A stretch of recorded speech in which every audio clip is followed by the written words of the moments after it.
Estetika Barat hakikatnya telah terbentuk sejak kebudayaan Yunani diakui sebagai suatu peradaban manusia yang amat berpengaruh terhadap lahirnya kesadaran akan nilai keindahan.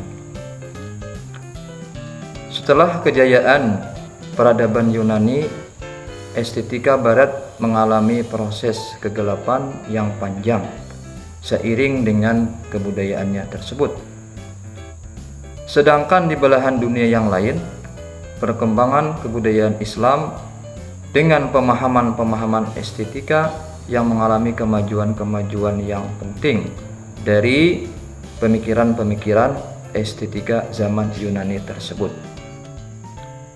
Di era postmodern ini, estetika kembali menjadi bahan kupasan yang luas sebagai bagian dari kajian filsafat nilai.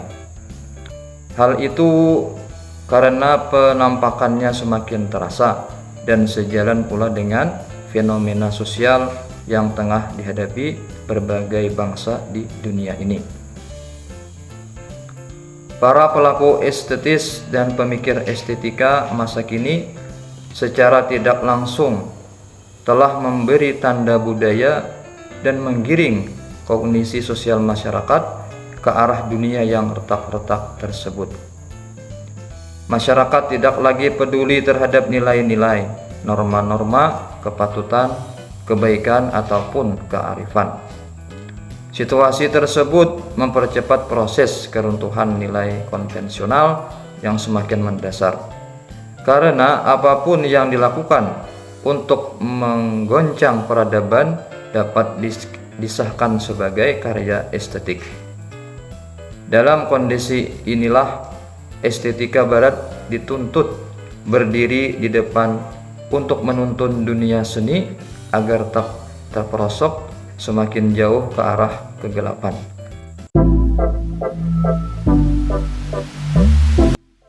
B. Pokok pemikiran aliran estetika Barat. Pokok pemikiran aliran estetika klasik Barat bersifat filsafati, yakni deduktif, spekulatif, dari hasil pemikiran atau perenungan yang mendalam atas dasar keyakinan, kepercayaan, atau ajaran tertentu mengenai hakikat keindahan. C. Teori tentang estetika Barat. 1. Pendapat Leo Tolstoy, Rusia. Dalam bahasa Rusia, keindahan adalah krasta, artinya sesuatu mendatangkan rasa senang bagi yang melihat dengan mata. Yang kedua, pendapat dari Elie Siegel tentang teori estetika realitas. Bagi Elie Siegel, seni adalah kehidupan di mana di dalamnya terdapat hal-hal yang bertentangan. Kemudian ketiga pendapat dari Dutchley tentang teori kreativitas, menjelaskan adanya 3 ciri yang menjadi sifat membuat baik atau indah dari benda-benda estetis pada umumnya. Ketiga ciri tersebut yaitu kesatuan, kerumitan, dan kesungguhan. Kemudian keempat, pendapat dari David H. Parker tentang teori bentuk estetika. Ciri umum bentuk estetika tersebut menjadi 6 asas, yaitu 1. Asas keutuhan, 1. Asas kesatuan utuh, 2. Asas tema, 3. Asas variasi menurut tema, 4. Asas keseimbangan, 5. Asas perkembangan, dan 6. Asas tata jenjang.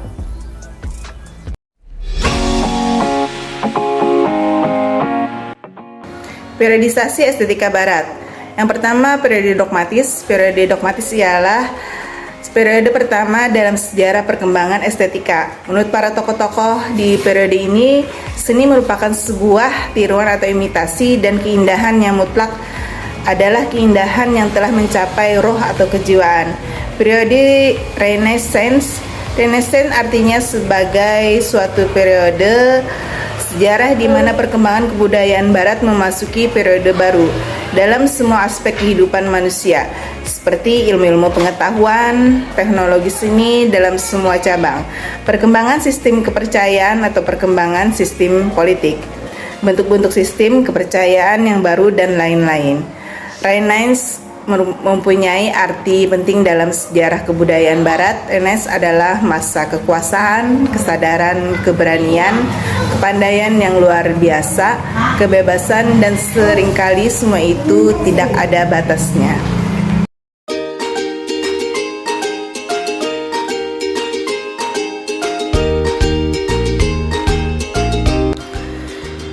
Dari hasil pembahasan materi estetika Barat, dalam beberapa tahun terakhir ini sudah mulai tidak banyak digunakan sebagai acuan atau pedoman dalam berkarya seni, baik seni rupa maupun seni-seni yang lain, terutama oleh seniman-seniman yang telah terpengaruh budaya modern dan perkembangan teknologi. Namun demikian, dalam lingkup tertentu, prinsip estetika klasik, terutama estetika Barat, masih diajarkan secara turun-temurun. Itulah presentasi dari kelompok kami. Semoga dengan presentasi ini dapat menambah wawasan kita semua, dan apabila ada tutur kata kami yang kurang berkenan, mohon maaf yang sebesar-besarnya.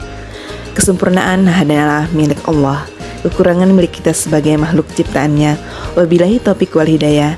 Wassalamualaikum warahmatullahi wabarakatuh.